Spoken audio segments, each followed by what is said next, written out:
Olá, sexto ano, estamos de volta com a continuação, do nosso vídeo e do assunto o planeta Terra. Então, nós vimos, que o planeta Terra ele é dividido em três camadas principais, que é crosta terrestre, camada mais superficial, o manto, camada intermediária, e o núcleo, que é a camada mais interna, dividida em núcleo interno e externo. Vimos também que a crosta terrestre e a parte superior do manto forma a camada que chamamos de litosfera. A litosfera ela é formada, uma camada de terra formada pela crosta terrestre e pela parte superior do manto. Vimos que a litosfera ela apresenta regiões, partes. Essas partes elas se dividem e ficam semelhantes a algo parecido com quebra-cabeça.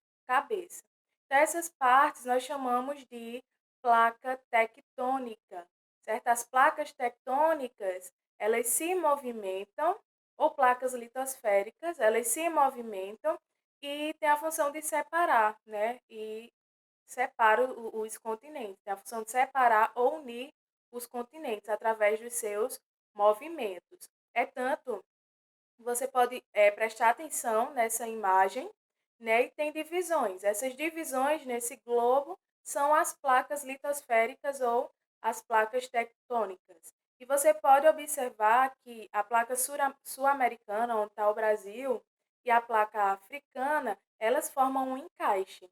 Isso porque antes elas eram um continente só. Antigamente, toda a Terra, presente aí no planeta, formava um supercontinente chamado de Pangeia. Porém, ao longo do tempo, houve a modificação, há milhares de anos, houve modificação nas placas tectônicas, houve movimento e separou a Pangeia em vários outros continentes, certo? E nós iremos ver os tipos de movimento que as placas tectônicas podem sofrer, que pode acontecer. E é por causa desses movimentos da placa tectônica que ocorrem fenômenos naturais que conhecemos como terremoto, vulcão e tsunami. Então, na placa tectônica, ela pode ocorrer por movimento de colisão, o próprio nome está dizendo, as placas irão colidir uma na outra, e é essa colisão que pode, por exemplo, formar o vulcão, o afastamento, a placa ela pode se afastar uma da outra, e é por causa desse afastamento que pode ocorrer um terremoto, e o deslizamento lateral, que é uma das partes, da placa tectônica vai se deslizar da outra. E é por causa desse movimento de deslizamento que pode ocorrer, por exemplo, o tsunami, certo? Então, existem esses três tipos de movimentos que as placas tectônicas realizam e separam os continentes. Então, aqui tem a imagem maior, de como, por exemplo, poderia ocorrer esses movimentos. As setas indicam a direção das placas, do movimento que as placas estão fazendo. É como vocês podem ver. E o movimento dessas placas pode causar o terremoto, que são tremores, do solo que ocorre quando as rochas situadas na crosta terrestre deformam-se bruscamente, quando há um movimento. E essa deformação pode ocorrer, por deslizamento, deslizamento lateral ou movimentação, afastamento, das placas tectônicas. Então, nós temos aí o terremoto, onde há uma rachadura, ocorre uma rachadura na crosta terrestre, e essa rachadura tem um ponto onde foi originada, que nós denominamos de foco ou hipocentro, e tem a região, que é a região superficial, da crosta terrestre, que nós chamamos de epicentro.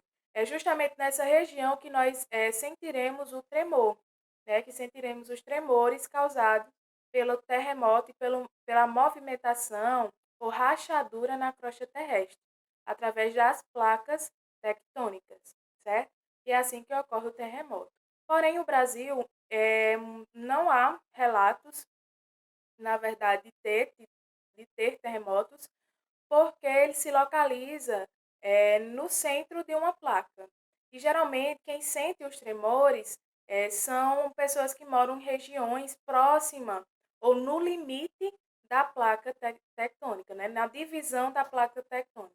E o Brasil não, o Brasil fica no centro da placa tectônica, por isso que é mais difícil aqui nós sentirmos tremores. Porém, em São Paulo, em 2008, foi 2008, quase não sai, foi relatado por alguns paulistanos e pessoas de Santa Catarina um tremor, né? Conseguiu sentir aí um tremor, não foi tão forte comparado a outros países que têm frequentemente terremoto, mas pôde se sentir, né? Esse tremor.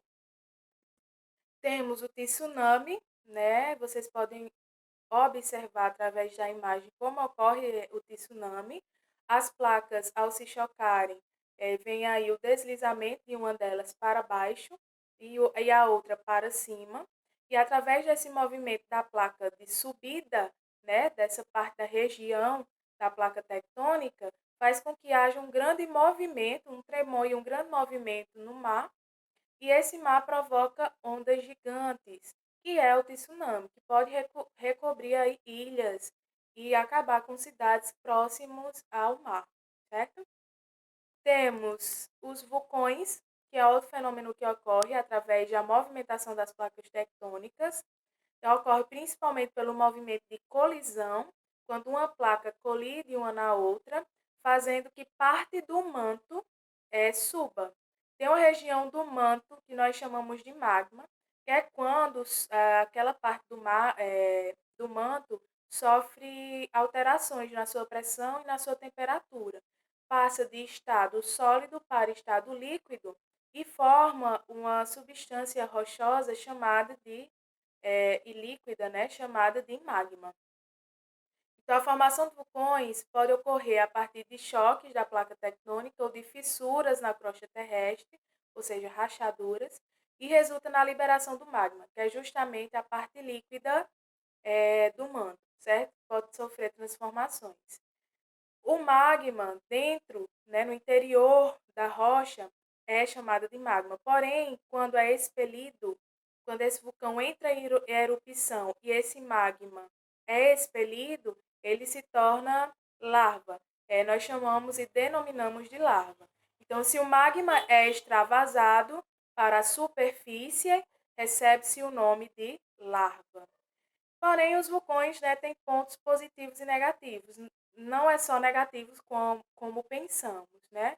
Os pontos negativos da erupção de um vulcão é que afeta o meio ambiente, né, e os seres que vivem nas suas extremidades, porque a lava ela pode percorrer distâncias, né, quilômetros de distância, e como é uma substância bastante quente, né, vai derreter e queimar a vegetação e quem estiver ao redor ou próximo dessa larva, né? Como nós sabemos, a larva é uma substância vulcânica extremamente quente.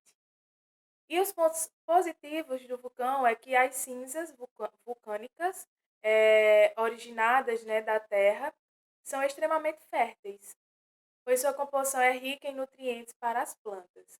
Então, aquela poeirinha que sai do vulcão, aquela rocha que sai do vulcão, né, ela também é fertilizante. Então, tem seu ponto positivo e tem seu ponto negativo. Aqui, mais uma vez, não é comum ter vulcão, porque a localização do Brasil, como eu falei, fica no centro de uma placa tectônica.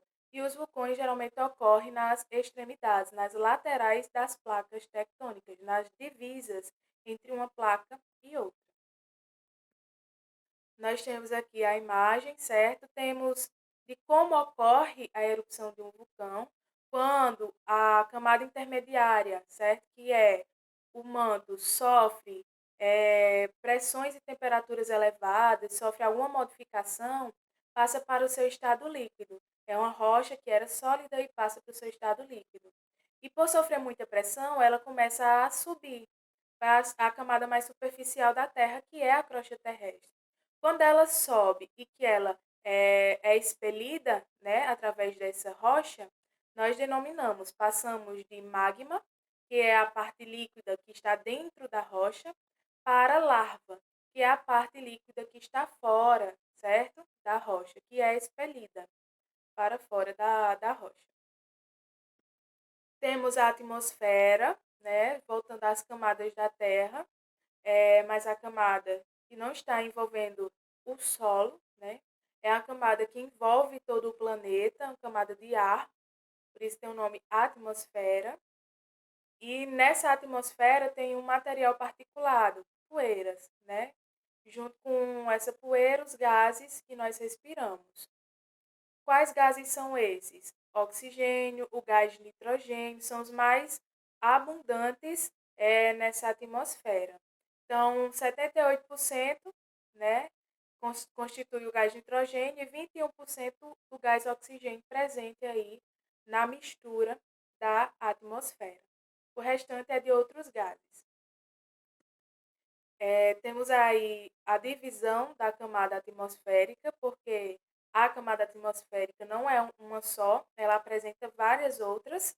Temos a troposfera, que fica a camada mais próxima do planeta Terra, é por onde circulam os aviões e tudo mais. Tem a estratosfera, que é uma camada que envolve a troposfera. Temos a mesosfera, né, que é onde pode-se observar estrelas cadentes, é, alguns meteoros. Temos a termosfera, que é onde estão os satélites, e a exosfera, que é a camada ainda mais externa da atmosfera. Então, existem essas camadas aí presentes na atmosfera. E a hidrosfera, que é a camada de água da Terra. É toda a água existente no planeta. Então, é formado pelos oceanos, pelos rios, lagos, as geleiras, as águas subterrâneas, que são as águas que ficam entre as rochas e no interior do solo, né? E toda a água presente, por exemplo, na atmosfera, através da chuva, do vapor, né? Do ar, da condensação que sofre esse ar, dependendo da temperatura. Então, temos aí a hidrosfera. Então, nossa aula termina aqui, certo? Sobre o planeta Terra. Eu espero que vocês tenham gostado, que vocês tenham compreendido. Mas qualquer dúvida que tenha ficado na mente de vocês, não hesitem em me perguntar. Me procurem, que eu tentarei ajudar da melhor forma possível, certo? Um beijo a todos e até a próxima aula.